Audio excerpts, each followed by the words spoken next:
तहरीक अदम एतमाद कौमी असम्बली कवानीन के तहत पेश होती है। स्पीकर बतौर प्रिजाइडिंग अफसर काम करते हैं। आइन की रूह से इलेक्शन कमीशन का वजीर आजम के इंतखाब और तहरीक अदम एतमाद से कोई ताल्लुक नहीं। इलेक्शन कमीशन ऑफ पाकिस्तान ने मुबैना हॉर्स ट्रेडिंग और फ्लोर क्रॉसिंग पर वजाहत जारी कर दी है। डॉन न्यूज के नुमाइंदे फहद चौधरी ने हमें जान किया। फहद बताएगा इलेक्शन कमीशन की जानिब से क्या कहा गया है। जी देखिए, गुज़िश्ता कुछ दिनों से वज़ीर आज़म और वफाकी वज़रा की जानिब से बयानात जारी किए जा रहे थे फ्लोर क्रॉसिंग के हवाले से कि इलेक्शन कमीशन को इसको रोकने में अपना किरदार अदा करना चाहिए। इस पर आज इलेक्शन कमीशन ने एक तफसीली वजाहत जारी की है। सबसे पहले तो उनका ये कहना है कि वज़ीर आज़म के इंतखाब या तहरीक अदम एतमाद से इलेक्शन कमीशन का कोई ताल्लुक नहीं है, और जहां तक ताल्लुक है किसी रुकन असम्बली की डिफेक्शन का यानी पार्टी पॉलिसी से इनहराफ का, तो उस सूरत में आर्टिकल 63A के तहत एक डिक्लेरेशन पार्टी सरबराह जो है वो स्पीकर कौमी असम्बली को भिजवाएगा और एक कॉपी इलेक्शन कमीशन को भिजवाएगा।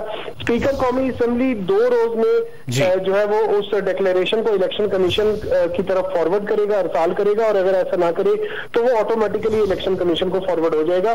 बहरहाल इलेक्शन कमीशन ने ये वाजे किया है कि इन तमाम चीजों से इलेक्शन कमीशन का कोई ताल्लुक नहीं है, और अगर विफाकी हुकूमत ये चाहती है कि इलेक्शन कमीशन किरदार अदा करे तो वो कवानीन में तरमीम करवाए।